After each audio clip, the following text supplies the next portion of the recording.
Okay.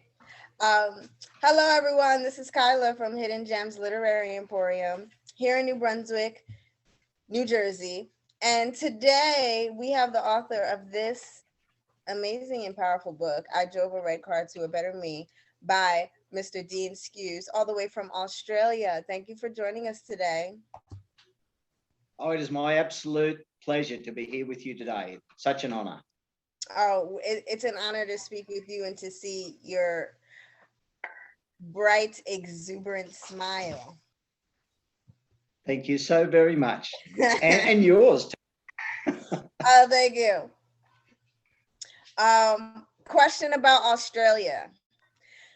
Does everyone call each other mate? It's possibly a look. Yes, more than likely. It is loosely a term of endearment. It's a little bit, if you can understand the concept of, we live on an island. It's a very big island, obviously. If you were on a boat sailing somewhere for an extended period of time, there would become a camaraderie and a closeness of everybody being in the same boat, which is obviously the saying. And so, regardless to your views or opinions or anything like that, everybody's part of a little club per se. And look, we live out in the country. We've got a lot of really close friends who are all farmers or work on the land, and we're all part of a little, now not a little club, but a little group. And mate is a little bit of a greeting as to, here we are again. We all know what's going on. We're all a part of this. We're all in this together. It's probably a loose term of endearment, and everybody waves. We'll be driving along the road, and every car that I see, I'll just put my hand up and I'll wave and just say, hi, how are you going? And I might not even know the people, but it's just a recognition. It's just, here we are. We're both on this road at exactly the same time, and I see you. How are you today? And mate's a bit like that. Yeah, how are you today? What's happening? Yeah. So you're very close. I think that's great to know. And I think that's great for Americans to hear, because that doesn't always happen. I mean, and before we started recording, you and I were talking about people who are very, very compassionate and positive being in the minority.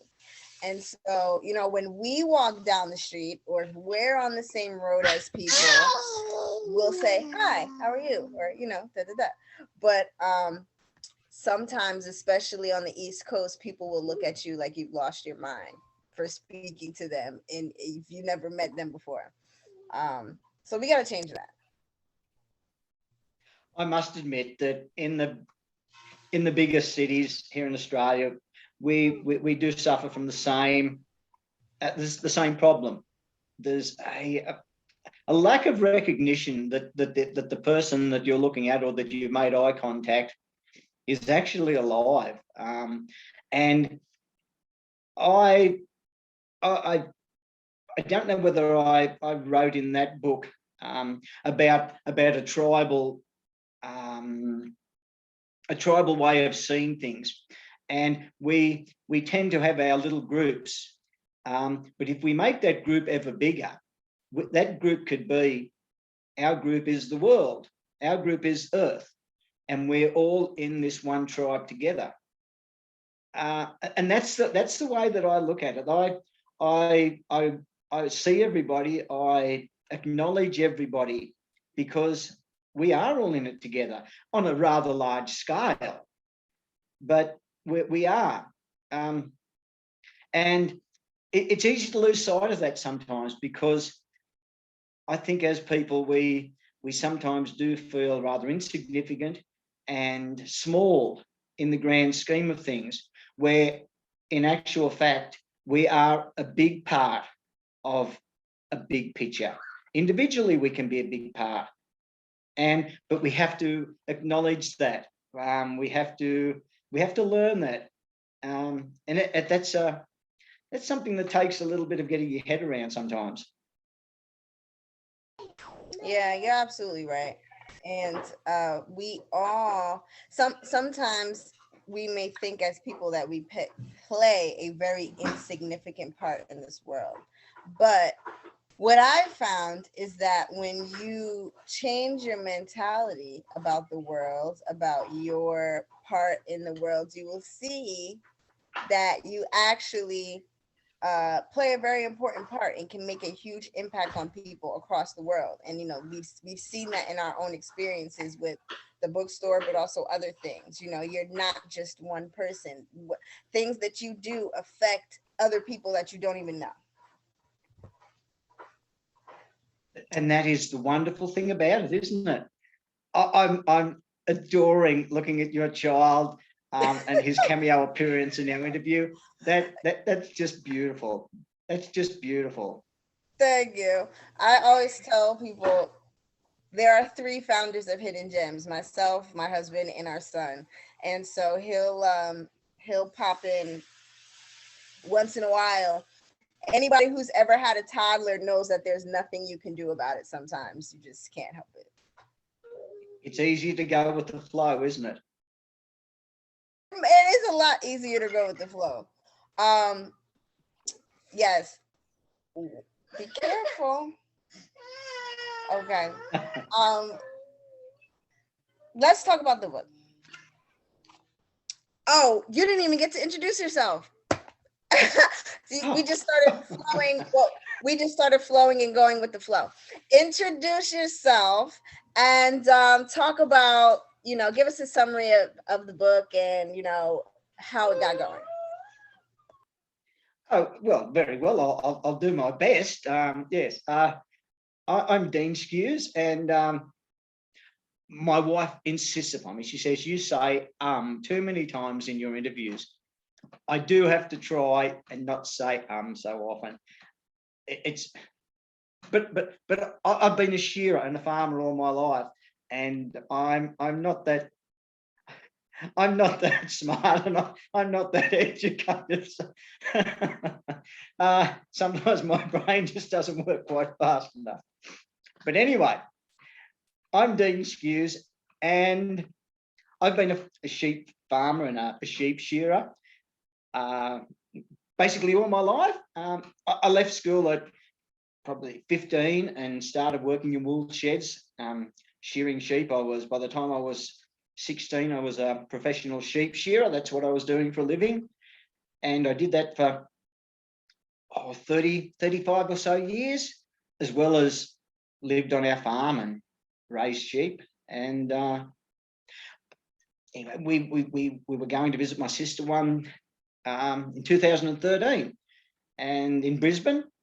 And on a Sunday afternoon, it was Easter Sunday, we decided we'd go for a little bit of a drive, and we were involved in a rather nasty car accident. It was the first time that I've been involved in a car accident, and it wasn't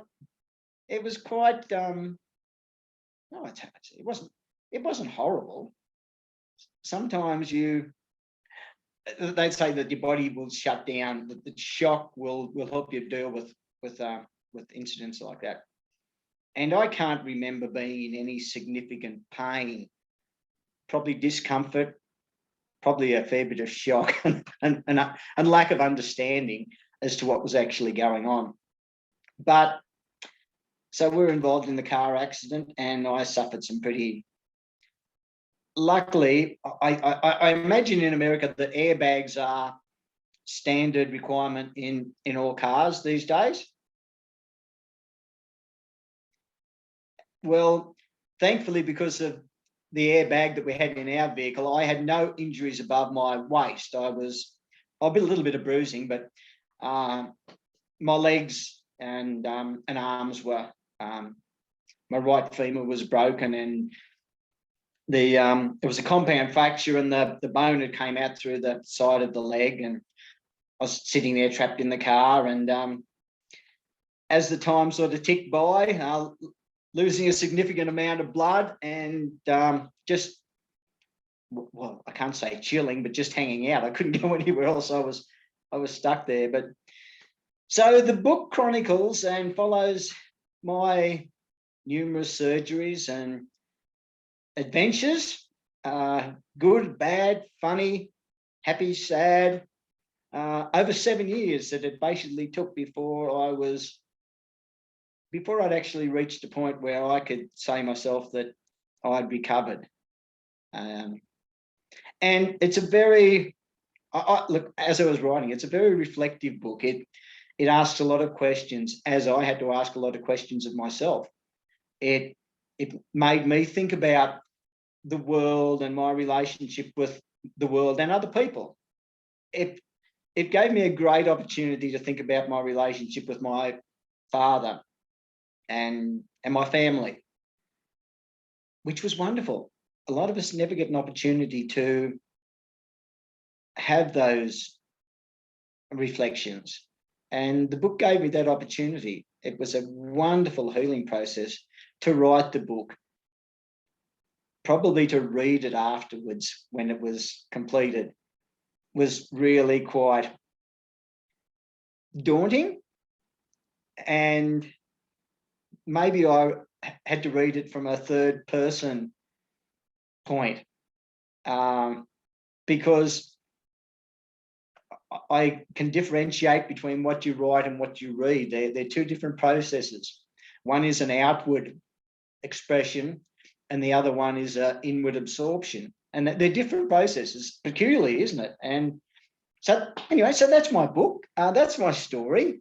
And I've been delighted to share it with a lot of my friends and family who have all found particular little parts out of the book that they have found relevant or poignant or funny or interesting, and have made them, given them an opportunity to have a little bit of a think about their world as well. It's I can't overemphasize it. I'd be imagining that it's more than it is, but it's an interesting little read. I think interesting is quite an understatement to describe this book and your story. And when you read this book, it really makes you think about your own life. And sometimes things seem like they're big problems, but our health is literally the most important thing. And so your recount of your situation where your health was at risk, um, it just makes you, as the reader, put things in perspective. And then I'm also sure that there's readers who can relate to this situation. But one thing that I know everyone who reads this book, because that's one of the first things my husband said, and people who watch this video, they're going to be wondering, how is Dean so positive about something that seemed to be such a bad event in his life? So how are you so positive about just your outlook in life, and especially the situation? And were you always like that as a child, or did you become that way as an adult? I think I had a very sheltered life as a child and as a young adult, and it wasn't sheltered. It was sheltered in the respect of it was very insular. We lived in the country. We were all farmers. We were predominantly Caucasian, English descendants. We're all very, very similar. There were very few people who didn't fit into that mold, and it was easy to think that was the world. And a lot of my family, my father was. I only talk about my father because I loved him so much. He passed away 5 years ago, but being a shearer, my father and I worked together every day of my working life for 40, 45 years, 40 years. Every day we were basically together. We were either shearing in wool sheds together or we were working on our farm together. And there's good and bad about that. The good thing is that it was wonderful to have that opportunity to spend all of that time with your father. I'm so blessed to have had that. But there was a familiarity that came along with that hindered the questions or the relationship or the development, growth of that relationship, because we knew each other so well. We talked about the same things, we did the same things. We quite often disagreed, but we didn't grow. We didn't ever talk about life, and we never talked about love, and we never talked about a lot of things that we should have talked about. But, so sorry, I've got a little bit off track. That's the world that I grew up in. sorry. That's the world that I grew up in. And when we had the accident, I suppose there were a few incidents before that accident that had made me think about my life and my world. Our youngest daughter was born with a congenital heart defect, and she had to go to Sydney for specialist checkups. It was a 7-hour drive to go to Sydney and back. 7 hours to Sydney, 7 hours back. We would go down a couple of times a year and she would have her checkups. And at that stage, I would have been in my early 30s, mid 30s. And for the first time in my life, I was confronted by people who weren't the type of people that I had lived with all my life. And it was confronting. It was. And I've got to be honest. I can't be anything but honest to say that I didn't feel comfortable. I didn't feel secure. I didn't feel safe. I was outside of my comfort zone and the environment that I was happy in. I think that was the beginning of my journey. I was exposed then to differences. And I've always been somebody who was sort of thoughtful and philosophical.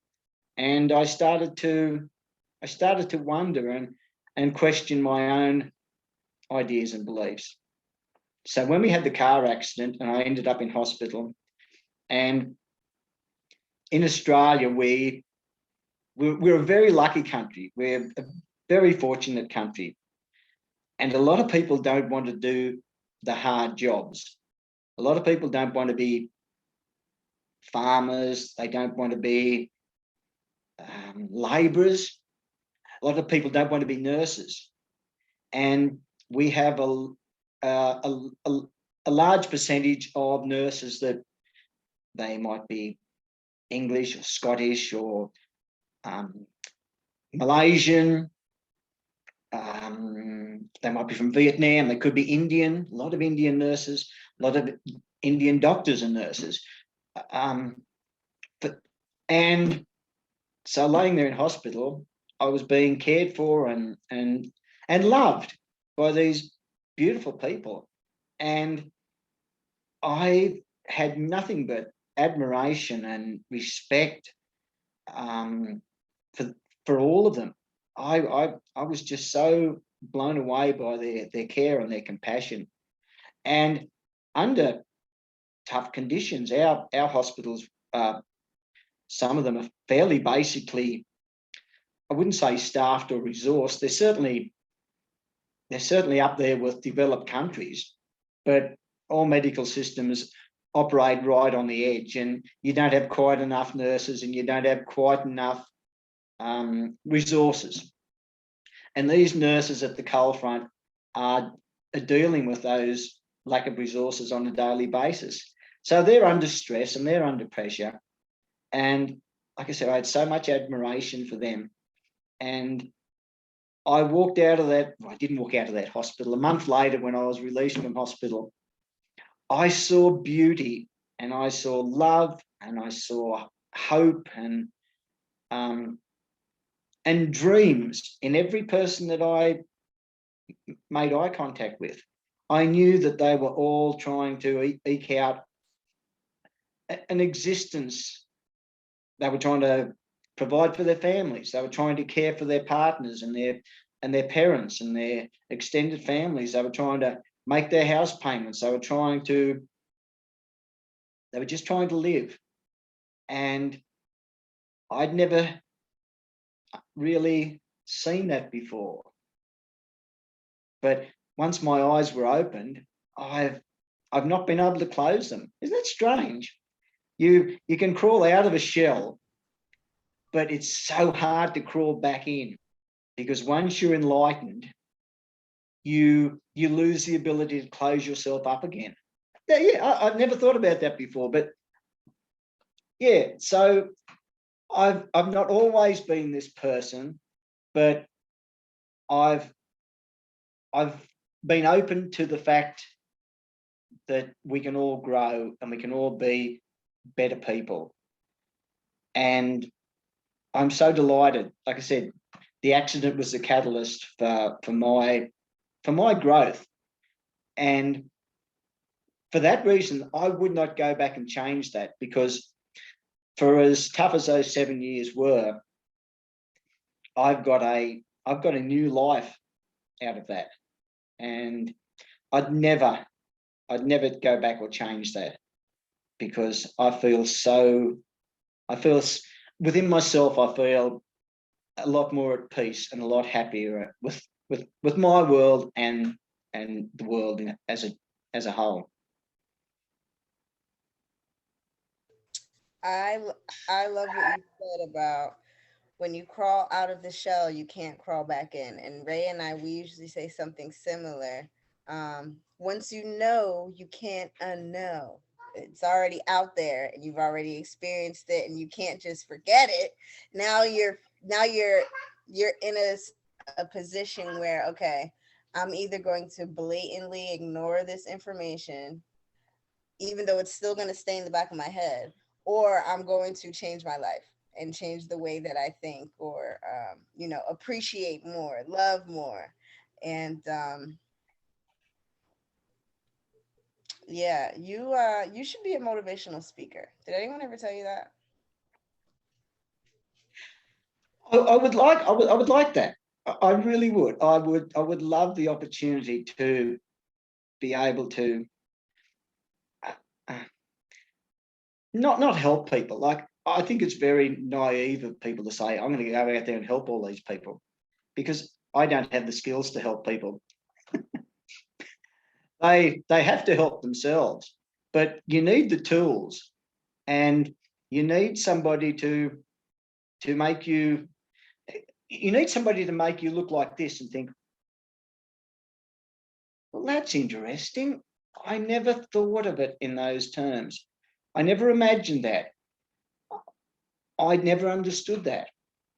And once you ask yourself those questions, like we said about the shell, you open up a doorway and you open up a world and a train of thought to possibilities and that you would have never envisaged. But yeah, I do. I love talking to people. I enjoy engaging with people. I really do. And that is one thing that I would like to do. I don't know. I don't say I struggle. I wouldn't know where to start with doing it.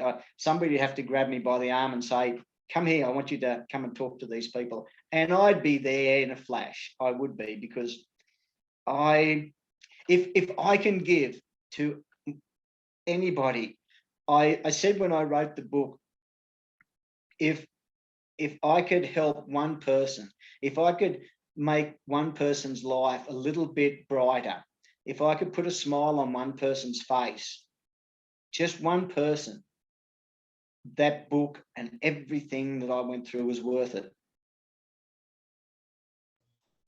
I think I'm gonna have to grab your arm and say, "Come over here and talk to this person." Because as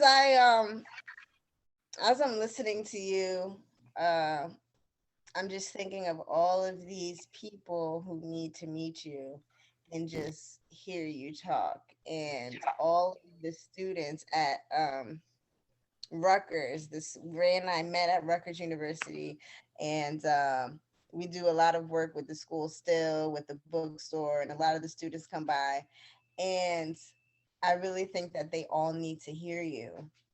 Um, we're gonna talk about that after. Okay. Um, Let me ask you a question. You can tell from reading this book that you love your wife a lot. I'm curious to know how you guys met. Well,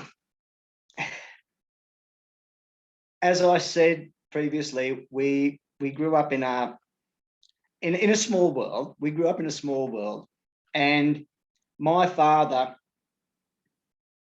obviously, he was a sheep shearer, and he would shear Maurice's father's sheep.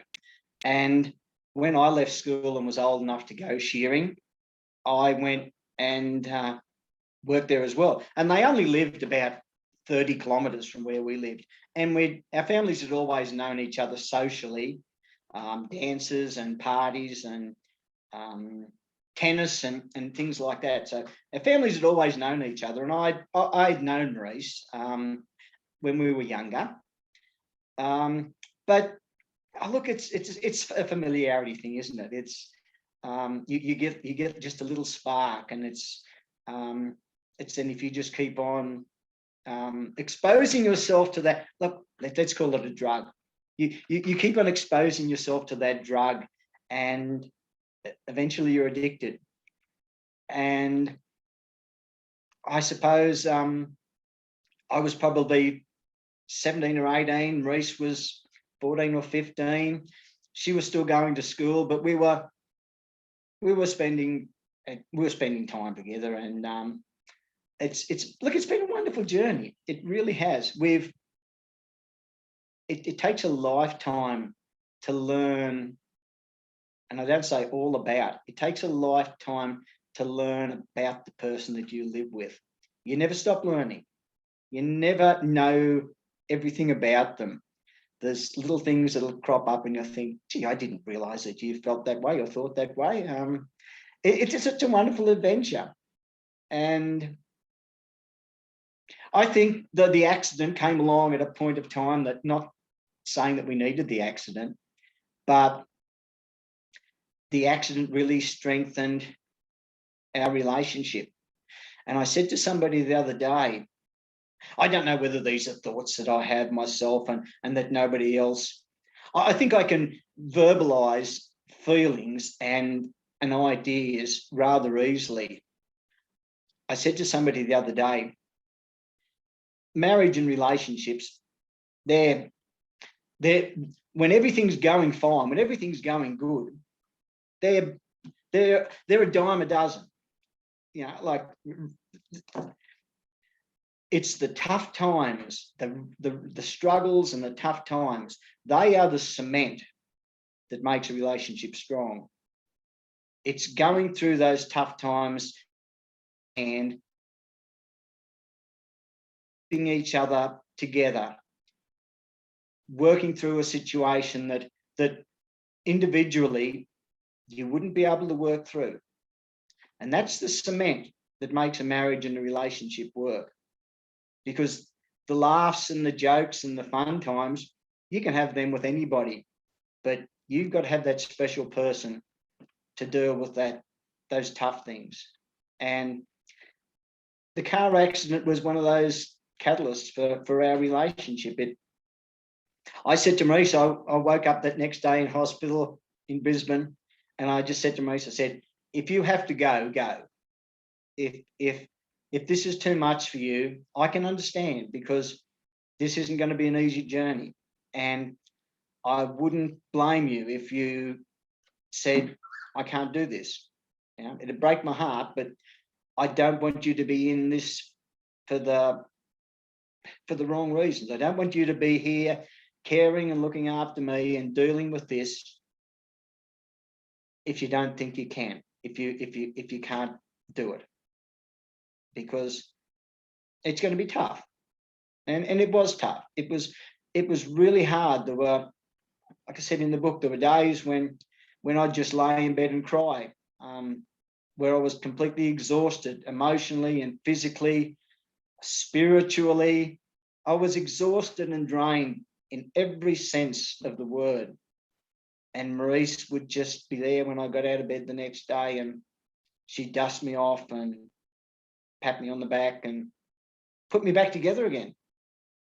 That's special. And with that was beautiful. Like, it really was. I will be forever in her debt, because even though I know I would have done the same thing, she did it for me.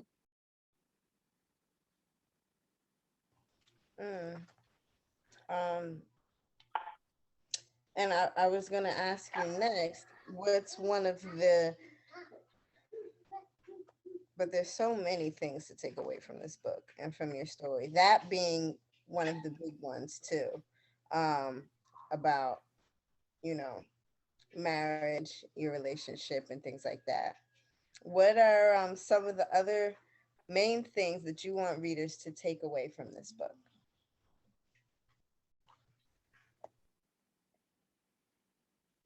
I think it's I think it's just a message of hope. You have to have faith, firstly, in yourself. You have to find reasons to work your way through problems. There has to be a light at the end of the tunnel. Now, if you can't see a light, and if you can't imagine a light, you have to build a light. You have to find something that you can hold on to, that can be there with you to drag you through. People will say, and they are, we all need love and support and care and everything around us. We do. But we do have to do 99% of the hard stuff ourselves. We have to get out there and force ourselves through the pain and the anguish. The support and everything else is definitely invaluable, but it has to be us. And I think a lot of people, unfortunately, not that they want to blame somebody else or circumstances for their predicament, but they let the circumstances overwhelm them and hold them back. They hang on to the negative part. And from the moment I woke up in hospital, I left all the negative behind. I said, well, I just want to get out of here. Everything I tried to do and tried to think and tried to feel was positive from then on. I can't explain why that was. I'm just fortunate that was my nature. I can't tell. I couldn't advise somebody on how to reach that point or have that mindset, because it's just me. And I think, like I said in the first place, maybe it's the naivety of not knowing that there are two paths. You only by being able to see the one path in front of you, if that's the right path, it's so easy to work your way along that. If you've got two paths, the one is laying on the lounge and feeling sorry for yourself, and I could have spent my lifetime blaming that person that drove the other vehicle that ran into us. I could have had resentment and hate and animosity, and I could have blamed that person for the rest of my life for what he did to me. But I woke up the next day, and for some reason, I just said, who was he? Can we get in touch with him? And the rest of my family were a bit like, why would we want to have anything to do with that animal? And I just wanted to tell him that I didn't hold him responsible. I just wanted to say, I know now that he suffered just the same as I have. He's probably suffered more because he feels himself. He would feel. I hope he doesn't. I hope he doesn't feel responsible for what he did to us. But if he does, that's terrible. I've tried to track him down. I've tried to get in touch with him just to say, I've never blamed you and I've never held you responsible. It was an accident. And please, if you haven't, move on with your life. Get over it. Is there anything that I can do to help you? Because he helped me. He really did. He, unbeknownst to him, he's made a world of difference to my life. So look, it's hope. It's hope. And we owe that to ourselves. We owe ourselves the best shot at life that we can have. We have to take the knocks and we have to deal with them and cope with it and learn to build a bridge over it, past it, or around it. But we owe ourselves the best life that we can have. And anything less than that, we are doing ourselves a disservice. We are the ones that are missing out. We're the ones that are doing without. And so that's the way I look at it. I know a lot of people are in circumstances and situations that are far worse than I was in, like far worse. My injuries and my predicament was tough, but it was nothing compared to what a lot of people battle. But we owe ourselves the best future that we can have. And if that's somebody that doesn't like to go to school, if that's somebody that can't see any importance to education, it's their life. If I can just tell you a little story, because I love telling stories. I love telling stories about relevance, about things that have happened in my life. We live about an hour away from the high school that our girls used to go to. And I'd have to get up in the morning. Maurice wasn't a morning person. So I'd get up and I'd make the girls breakfasts and I'd make their lunches. I would have to drive them about 20 minutes to catch a bus where they would then have to travel about 45 minutes to get to school. So every school day, I would get up, I would wake them up. I'd say, come on, girls, it's time to get out of bed. I'd get their breakfast together, and girls don't eat much. So breakfast wasn't a great thing. It might have been a slice of toast and some jelly or something on it. Like it was never anything extravagant. I'd make their sandwiches and I'd put them in a little plastic bag and I'd write a message on it. I'd try and make a different message every day, Dad loves you or whatever. But after I'd woken them up, I wouldn't go back in and check on them. I wouldn't go back in and say, come on, get a hurry on. I said to them right from the beginning, I'll wake you up, I'll make your breakfasts and I'll make your lunches. I'll go out and I'll sit in the car and I'll start the car and have it ready to go at 7 o'clock. Now, if you aren't there by 7:05, I'm going to turn the car off and I'm going to come back inside and go back to bed. And they said, aren't you going to make us go to school? And I said, I've been to school. I didn't appreciate school. I didn't get an education. And that's my fault. This is your girl. This is your lives.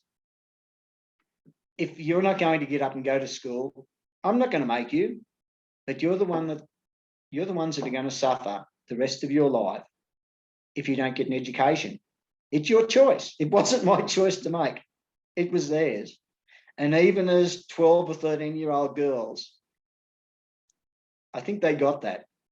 I think when you lay it on the line and you just make it honest.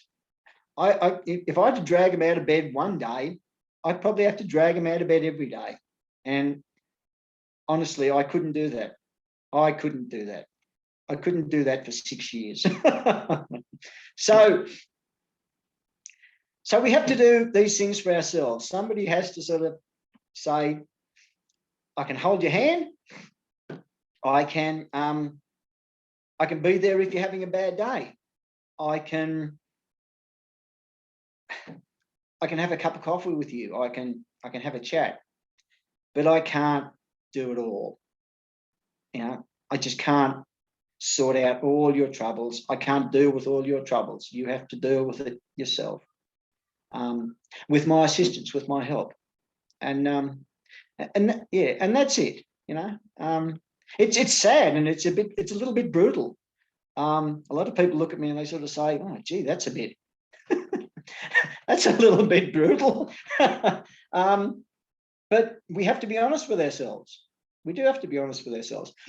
Look, I can see that you didn't get to sit there as an owner operator of that beautiful, beautiful bookstore. Nobody came and gave that to you. Nobody said, "Here, have this." You've had to work, and you've had to struggle, and you've had to find something that you were passionate about. And when you have a passion, in some respects, that makes it even harder, because you are driven by that passion. It's harder to walk away from something that you're passionate about. If you don't give a damn, you can turn your back on it and walk away tomorrow. But people that are passionate, they pay a price. They have to. It doesn't come without its cost, does it? Well, it Ray and I say all the time, and we tell people, when something is so heavy on your heart that you can't walk away from it. And sometimes, a goal or something, an idea is just placed in your mind or in your heart. You don't know how you're going to do it, or you don't know how you're going to get there. But you can't help but try. You can't ignore that or let it go. Even if people tell you, how are you going to do that? How are you going to make money doing that? Da, da, da, da. And a lot of times it's the people who are closest to you who will try and throw these things at you. But we always encourage people, especially the youth. And we have the same sentiments about school. And we love when we meet parents that homeschool their children, because that's a whole nother conversation. Let me come back. Yes, passion is very important, and especially for the youth today. We want to always encourage them to follow their heart and do what they love to do. And as a parent, our son, he'll only be 2 in March, but you can tell what they like and what they will be good at a very young age. And so once you see those little sparks, you just feed that and cultivate that. And if your son loves sheep, then just put him in the farm and let him work with the sheep, and you'd be surprised he'll be Dean Skewes one day. So yeah, I think that's It's really it, it's very true. It's very true. We, I was, I was just different. I was just different, and I think my parents and a lot of people just shook their head at me, and probably from when I was a child, I was just a little bit different, and as a parent, then I I did everything I could to embrace and to nurture my children being children. I say to people, I can't help getting old, but I'm never going to grow up, because I love being a child. I love the naivety, and I love the hope and the wonder. I see wonder in the world. I see wonder in people. I find joy in everything not everything that I do. Some things that I have to do aren't the most fun things, but I do them because they have to be done, and that's it. Our Hannah, and I hate middle child things. Our second child out of 3, our second girl out of 3 girls. Hannah was about 5 years old, and she must have just been finishing preschool, so before they go into primary school, whatever it is in America. And we get a phone call one day from her preschool teacher, and the preschool teacher said, "Look, I'm just ringing up to check. Do you really have a giraffe?" And I said, "No, we don't have a giraffe." I said, "Why do you ask?" And she said, "Well, Hannah came to school today and convinced us that you owned a giraffe." Well, when Hannah came home, I congratulated her. I said, "Well done, darling." Like, I did everything that I could to encourage their creativity and their dreaming. I'd tell them stories about, I'd make up stories about tigers that I'd seen in the paddock, and elephants or whales that were just flying by. Like, it didn't matter what it was. I would tell them the most outrageous tales. And even when they're 20 years old, I'll still do the same thing. I'll still tell them these ridiculous stories. But I never wanted them to grow up, and I never wanted them to lose that wonder of childhood and that imagination. And I'm afraid that we don't nurture that enough in children. And a lot of people do, but a lot of people don't. A lot of children are never given the latitude to be a child. They have to grow up far too quick, and they have to be mature far too quick. And it's not necessary, and it's not right, and it doesn't work, because we have to have that imagination. We have to have those childhood fantasies and dreams. It's a part of the wonder of the human being, and we shouldn't discourage it. We should be encouraging it at every avenue. And I don't say I was discouraged as a child from being a dreamer or having imaginings, but I wasn't encouraged. I wasn't. The parents just looked at me and shook their heads like, "You're a strange boy. What's going on here?" I couldn't be that as a parent myself. And Reese is completely different. Reese just thinks it's childish and it's silly, but there's nothing wrong with silly. I do silly really well. And the other thing is, it keeps you very youthful as far as in your mind. And I mean, your smile is just so bright and big, and you smile a lot, and you do. And so we're really happy to have you here on this call, but also at the bookstore. And we want to encourage everyone to come by. Please, Hidden Gems Literary Emporium, and get your copy of I Drove a Red Car to a Better Me. A lot of people that come in, they say red car, red car. Don't talk about the red car, because you talk about it in the book, and I want people to, I don't want to tell them, read it. But it's just interesting how when people come, they said red car to a better me. Why? But come on by Hidden Gems and check it out. If anyone would like to contact you, maybe to ask you a question or to just give you their feedback about the book, where can they reach you? I'm contactable on Facebook, just Dean Skewes. I love creative, and I can't paint, and I can't do things like that.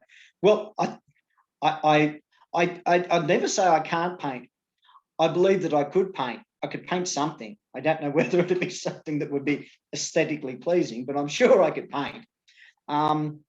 I love trying things. I write songs, and I write poetry, bush poetry about people and about the things that happen in our area. And on my Facebook page, I have I try to every week post a song. That I play the guitar, so I write songs, and I'll play the guitar and sing the song and post that on my Facebook page, or I'll write some of the poems I write. I'll post them on my page. So it's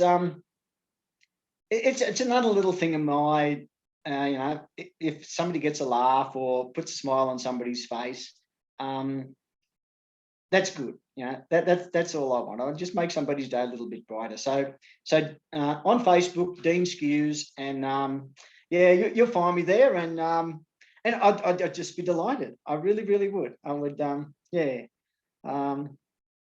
Just for people to drop in and yeah, leave a little love heart or just a message or something like that. Yeah. I just have one little thing to say. Sorry, before we finish. And we alluded to the title of the book. I drove a red car to a better me, and I've been asked quite often, how did I come up with that name? And I wrote the book, and the book just sat on the computer in Microsoft Word, and Maurice knew I was writing a book. Nobody really else knew that I was writing a book. It was I just was poking along and doing it myself. Nobody had read any of it. I hadn't showed anybody. But at last I finished it, and I said to Maurice, what do you think I should do with this book? And she said, I don't know. So I thought, oh, well, I'll just get online and I'll Google self-publishing. I honestly didn't think, and I still don't think, I could have sent that book off to numerous publishing houses. I doubted whether I'd live long enough to hear a response back. I didn't want to go through that pain. So I decided I'd self-publish. And I had 3 or 4 possible names for the book, titles for the book written down on a piece of paper. And my world is just so chaotic. I lost that piece of paper. So the publishers are saying, well, we have to have a title for this book. And I drove a red car to a better me. It just flashed past me. And I just thought, that just covers it all. Like it really does explain the whole book. But as you said, you probably have to read the book to get the whole story. Yes, absolutely. And this book is definitely a page turner to anyone who will be watching this video. It really is a page turner.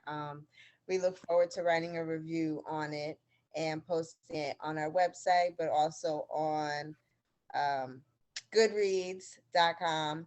So, and sharing the link to this video on our Facebook and Instagram pages as well. And I just liked your page on Facebook, and I'm looking forward to watching your guitar videos. And so, yes, I'm looking forward to just staying in touch with you. And, let's just plant the seed and water and talk about the public speaking thing and how perhaps maybe we can get you over here to talk, at Rutgers or a couple other places that I think would be really great.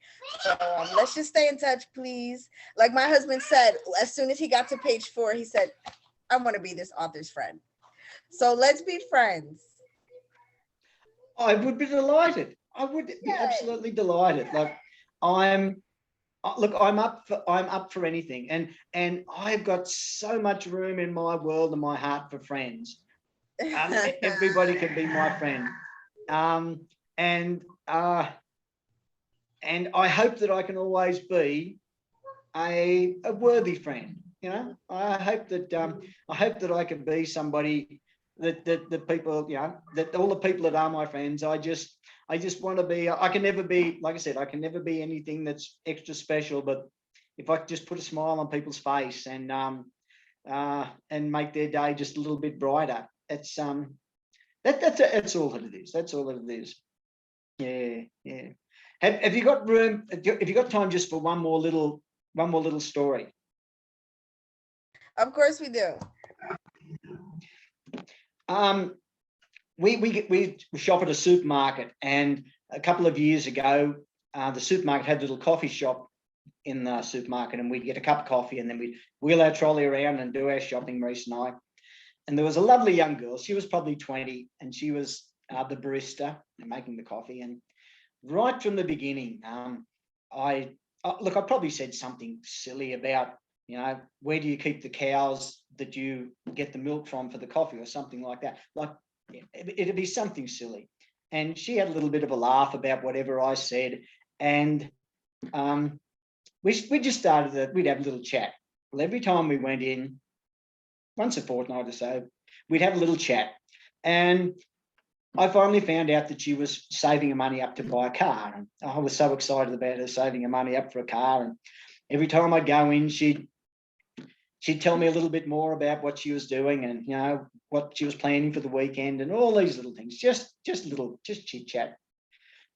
Anyway, I didn't see her for about 6 months, and we're in there again 6 months later. And I said, "Oh, gee, I've missed you." And she said, "Missed you too." She said, I said, "How's the savings going for the car?" She said, "I'm saving for a house now. I didn't want to waste my money on a car.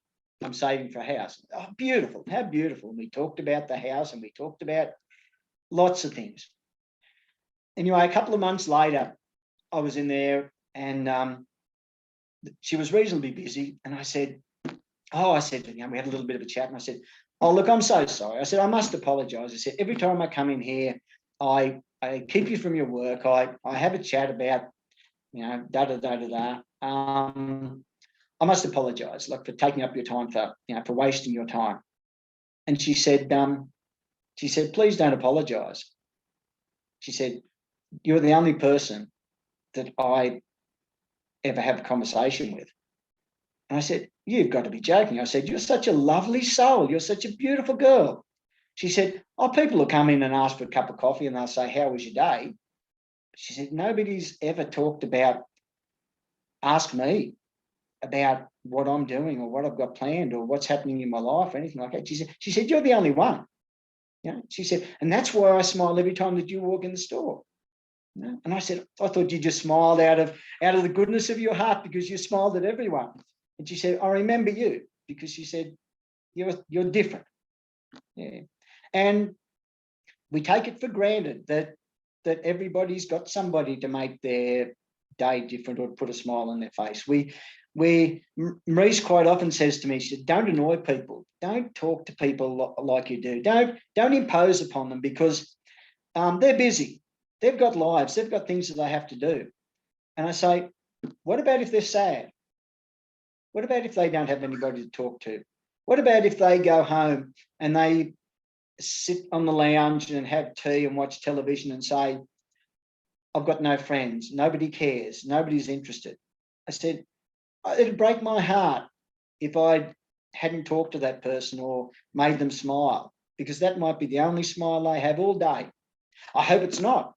I hope their life's full of wonder and joy and love and friends and all the beautiful things in the world. But if it's not, how sad would it be for me to withhold that?" You know, I can do that. It's no trouble, is it at all? It's no dramas to have a little chat to somebody, to take 5 minutes out of your life. Yeah. So look, I promise that is my last little story. It has been an absolute delight speaking with you this morning. And look, we will keep in touch, please. I would love that. And when things sort out with this COVID and whatever, if the opportunity is still there and you and you still think that it might be interesting to somebody to have a chat to me, I would love to. I would love to, because I am open to every possibility that this accident has presented itself to me. I think that would be great. And that sounds lovely. You should think about, and I love your stories, by the way. You should think about writing a book of short stories. Have you ever thought about that? I haven't thought about that. No, you're the first person that suggested that. And that's lovely. Yeah. I'll I You're a will, great because storyteller. You're very illustrative and you're very descriptive. And, even I think you probably maybe told about 3 or 4 stories during our time here today, but I could see them as you're speaking about them. And the coffee shop story was a great way. It was a great last story. And I think you should write that down. I think you should just think about it. write that down. Yes, look, yeah, look, thank you very much. Thank you very much. Look, I've so enjoyed chatting with you. I really have. I really have. You you're an absolutely beautiful person, and I'm hoping, I'm really hoping that we can get to meet in person and have a real chat. That'd be just absolutely delightful. That sounds great. And I feel the same way. This has been delightful. Out of your mouth. Thank you. This has been delightful. And thank you for your time today. And again, everyone, please come by Hidden Gems Literary Emporium and get your copy of, what's this say? Yeah. Yes, I Drove a Red Car to a Better Me by Dean Skewes, all the way from Australia. Thank you for joining us. And we will be speaking again very, very soon. Thank you so very much. And I say to everybody that I talk to these days, go out and have yourself the most wonderful life, because you deserve it. And so do you. And so does everyone who Thank you so very much. my voice. Talk to you Thank soon. you so very, very much. Will do. Take care. Have a Merry Christmas. All right. Bye-bye. Bye-bye.